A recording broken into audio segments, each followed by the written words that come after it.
side effects. Oo. Ayan, kakwentuhan tayo na hula, doktora, no? Maraming salamat, April, ha? Madalas natin marinig ang katagang the more the merrier. Pero applicable ba ito sa pagbuo ng pamilya? Naku, para sagutin yan, makakasama natin ngayong umaga si Dr. Lailani Chavez Coloma, isang OB gynecologist.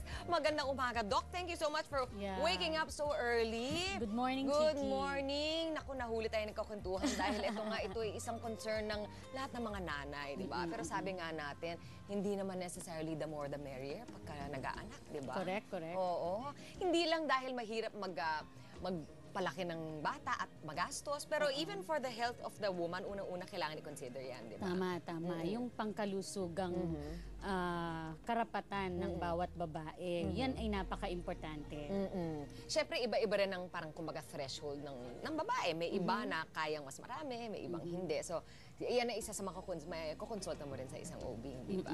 Okay. Eto, since meron nga tayong concern na hindi dapat lahat maraming anak, ngayon, pag-uusapan na natin kung paano nga ba na ipaplano ito, ha? Alam naman natin na meron tayong natural at artificial na pamamaraan ng family planning. At yan po ang iisa-isahin natin ngayon. Unahin natin, doktora, yung natural method. Yung tinatawag din nilang rhythm method, hindi mo ba? Yung wala kayong ginagamit ko, hindi ang isang kalendaryo o kaya palatandaan tong katulad nito mga beads na to. Paki-explain, doktora. Una sa kalendaryo, meron tayo lahat nito.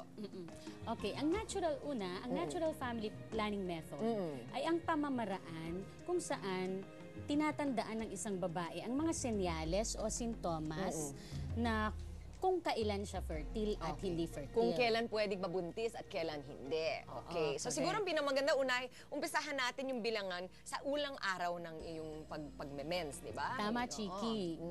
Magaling ka. Aha, yun ang pinakamadaling tandaan yung first day. So ang tatandaan lamang ninyo ay yung unang araw ng inyong pagre-regla. Yun. That is day 1. Okay. So, Doon kunyari, ka mag-uumpisa magbilang. Okay, kunyari, August 2 ngayon. Aha, nadatnan ako. So, dito kayo mag-uumpisa. Okay. Yes. Ano ba maganda? So, that is your day 1. Day 1. X mo yan. X mo yan. Oo. So, bilang ka, kung 5 araw ang iyong regla, so 2, 3, 4, 5, 6 until August 6, may menstruation ka. Simula sa pang-6 o pang-7 araw, hanggang day 18, dire-diretso pa rin ang bilang kahit wala ka ng regla, unsafe ka doon. Yun. Sapagkat yun ang fertile days mo, approximately. Kung sa madaling salita, pagkatapos natapos na inyong regla, usually mga 5-6 days yan, di ba? Ang inyong menstrual cycle.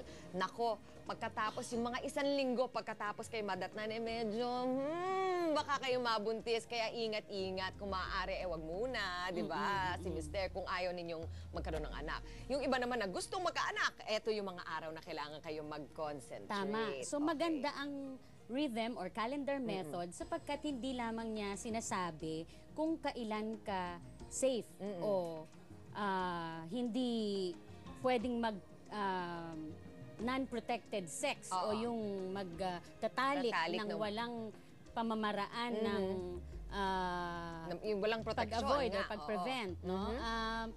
Sinasabi rin niya kung kailan ka fertile at gusto mong magkaanak. Correct, yun. So pagka lumagpas na tayo nung day 18, halimbawa nakabilan na kayo ng isang linggo pagkatapos ng menstrual cycle ninyo, medyo okay na yun. Medyo safe na yun. Palagpasin nyo ng konti mga Mars, kahit mga 10 araw, palagpasin ninyo. At least mga 20, day 20. Day 20. Pero umpisa kasi day 1 dun sa pagka-meron ka pa, di ba? So pagkatapos nun, medyo safe na malamang hindi kayo mabubuntis, di ba? Correct. Naku, kailangan natin isipin yan mga Mars, konting di ba? Konting control, konting paliwanag kay Mr. Den dahil alam naman natin na mahirap na taga ngayon. Mahirap na ang buhay. Ito parang gano'n na rin yun eh. Ito yung ang ating cycle beads na tinatawag na parang bilangan. Although hindi natin bibigyan masyado ng oras to kasi mas mahirap mahanap to. Lahat tayo may kalendaryo, di ba? Pero gano'n din yun eh. Ito rin yung time na hindi kayo safe. Ito yung time na safe kayo. Palatandaan lamang yan. Yan cycle beads, Chiki. Palatandaan lang yan ng mga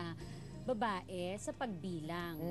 Yan po ang natural method. Ngayon, eto naman, meron pong available na artificial methods ng family planning. Ibig sabihin meron kayong gagamiting ibang bagay, meron kayong iinumin para ito nga, makaiwas sa pagbubuntis. Unahin natin ang condom. Ito alam naman siguro natin. Okay, so yung condom, alam naman ng lahat, napipigilan niya na ang pagdaloy o contact ng sperm o similya sa babae. So, barrier siya para ma-obstruct.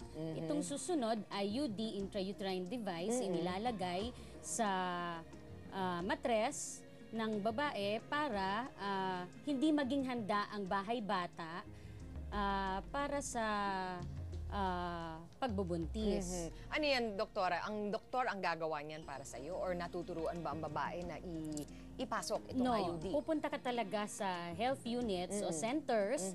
May mga health care providers tayo, not necessarily na doktor, pwede ring midwife, para maglagay nito. Hindi maiilagay ito ng sarili ng mga babae. Okay. Ang chiki, excuse me, no? Sa natural family planning method, hindi lamang calendar or yung cycle beads. May iba pang pamamaraan, kagaya ng basal body temperature, kung saan kinukuha mo yung temperatura ng katawan ng babae para malaman mo kung kailan ka fertile. Another one is the cervical mucus method o yung Billings. Naririnig nila siguro ito kapag sila ay pumupunta sa mga health center o hospital. No? So may certain character ang ating mucus discharge yung lumalabas sa puwerta. Galing sa babae na kung saan masasabi mong fertile ka o hindi. Okay. So yun maituturo sa inyo ng inyong health center. Dun sa temperatura ba, usually mas mataas kapag ka-fertile ka? Correct. Pag handa kayong magbuntis, medyo mas mataas ang temperatura. Yes, mas mataas ng 0.2 to 0.5 degrees centigrade dun sa regular mong temperatura pag hindi ka fertile. Yun, kasama pa rin yun sa natural. Okay, pero kung yun na nga, kung ang choice ninyo gumamit ng ibang pamamaraan, nandito na tayo. Ano po itong ineksyon na ito? Ito, DMPA, no? Depo-Provera, kaya lamang sinabing DMPA. Injectable po ito. Ito yung sinasabing injectable na dapat din pinapagawa sa mga health center or health institutions, hospital, sa doktor. Ano po ang ginagawa niyan? Kapag ini-ineksyonan kayo niyan? Ito ay hormonal din. Ang epekto niya pareho dito sa huli, sa pills. Sa pills? So may mga mekanismo, ang mga components niyan para ma-inhibit ang ovulation o yung paglabas ng hinog na itlog ng babae in preparation for pregnancy. Okay. For the sake of the viewers, kung naghahanap sila ng pinaka-mainam, pinaka-safe, foolproof, kumbaga, yung walang mintis, ano ba ang sinasabi nila among the artificial methods? Kasi among the artificial methods, parating may failure rates. Meron pa rin? Oo, may failure rates talaga.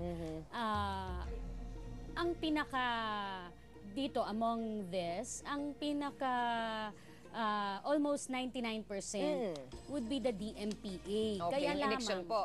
Okay. Kaya lang, meron pa rin yung failure rate like 1 out of 100 pregnancies. 1 out of 100 women mape-pregnant, so that is 1%.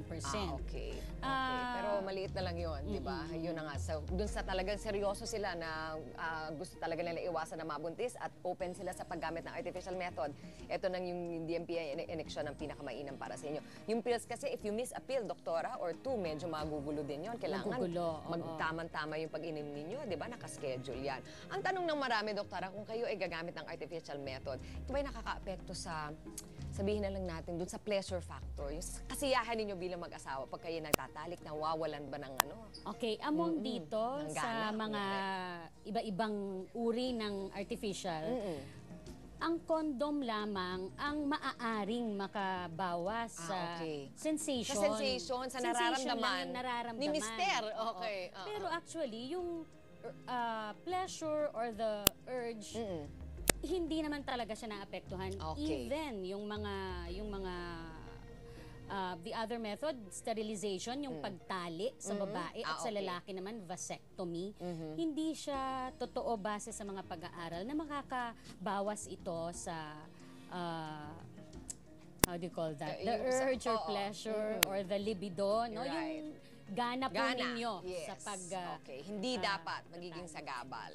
Okay. Oo. At alam naman natin, ang pinaka-available, ang pinaka-madaling accessible actually ay yung condom. Ano naman ang success rate ng condom or yung sa pagkakaalam ninyo? Actually, ang condom, mga 4 to 5 out of 100 ay Nabubuntis mabubuntis. pa rin. Okay, kailangan din natin Sapagkat isipin minsan po, ito talaga ay masisira, no? There would be a tear o kaya nahuhulog. Natatanggal. Hindi tama yung pagkaka-fit. Pati po ang timing, mga Mars, kailangan nasusuot yan kung kailan tama. Baka huli na ang lahat. Hindi rin yan Iba-iba kasi pwedeng before or during. Okay. Yung bago magtalik o Sa oras. kalagitnaan, yon. O sa kalagitnaan talaga.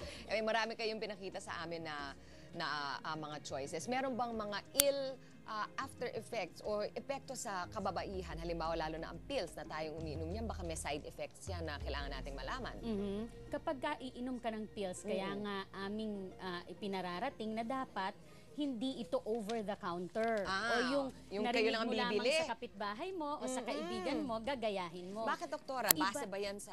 Base yan sa kahandaan ng katawan ng babae. Kagaya nga ng una nating sinabi, dapat may karapatan sila to a healthy life, no? Or healthy body ang mga babae, pangkalusugang tama. Sapagkat ang pills, hindi siya pwede sa lahat ng babae. Ayun. Kung ikaw ay may sakit sa puso, diabetes, o hypertensive, hindi ito ukol para sa inyo. Yes, hindi siya nire-recommend. So dapat magandang pupunta ka malaman lamang yan. pupunta ka talaga sa doktor, espesyalista para magpa-counsel o magpaturo.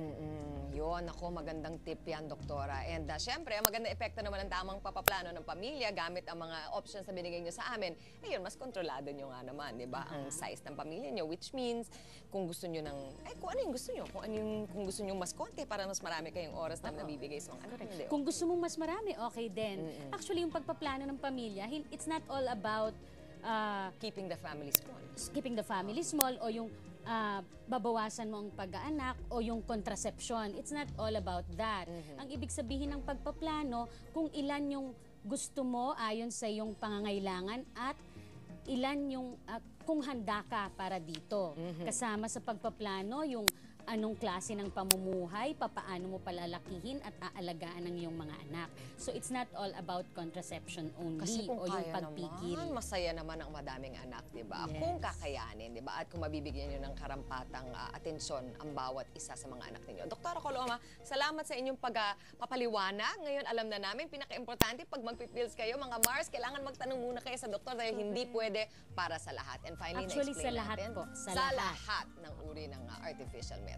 At alam nyo na yung natural method, ha? Yung natural Bilang-bilang. method, walang bayad. Walang bayad. Tapos, available, walang side effects. Yan, bilang-bilang mga Mars, ha? Maraming salamat, doktora, ha? Okay. Opo. Mga Mars, Thank you rin, Chiki. ano man ang inyong piliin sa pagpaplano ng pamilya, ang mahalaga ay maibigay natin ang pagkalingat, pagmamahal sa mga mahal natin sa buhay ngayon.